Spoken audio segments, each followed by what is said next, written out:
Jurangan gitu ya. Mau kita perek ide ya. Kemudian dari bujo ya. Sing tes ben maco.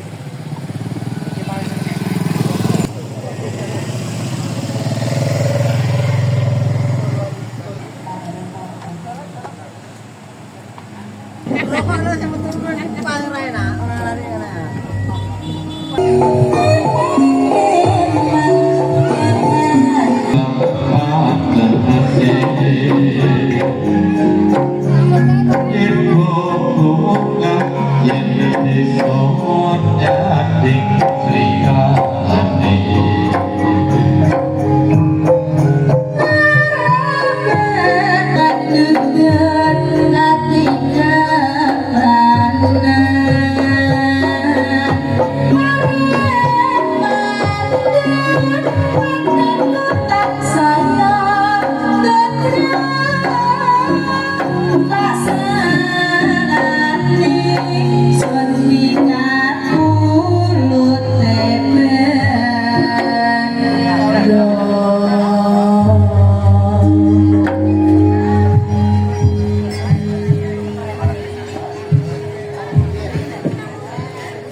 Ngapunten Pak, nggih, mungkin nek wonten aku dhisik kok digureno, diguri dhisik kok ngapunten.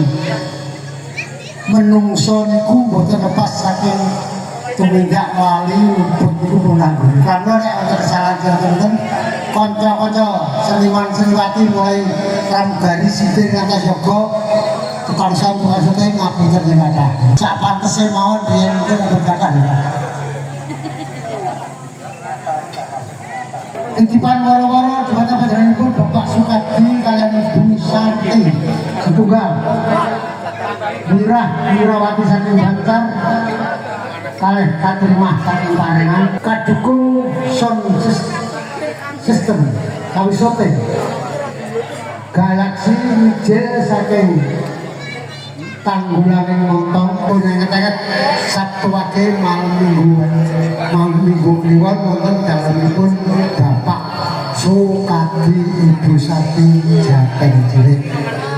Mekaten waro-waro kaliyan Pak Sadi atas peratosanipun matur sembah. Nggih.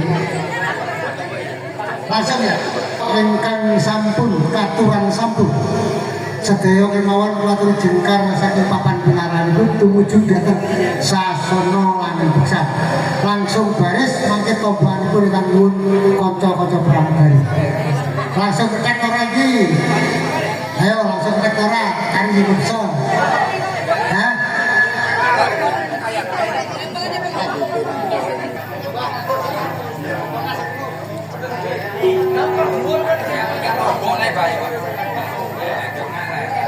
Ayo. Soalnya umumnya kecamatan Benapakan ini panen jagung wae rubat kalau malah gitu. Wah, kita minum hijau juga ya. 10 tenggor.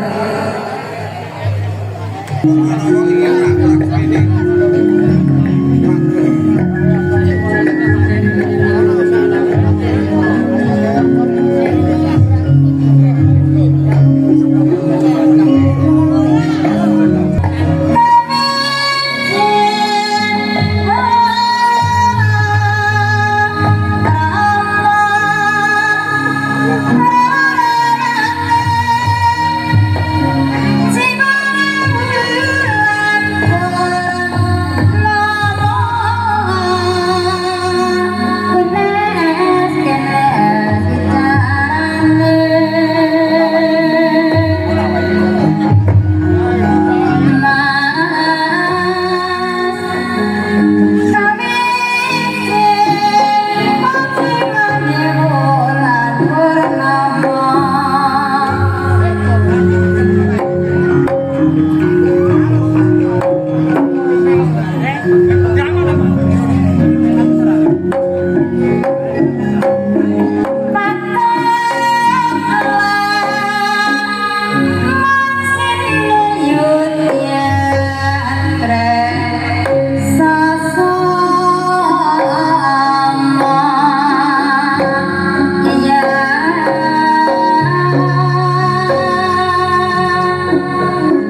Pasar ano. Ya.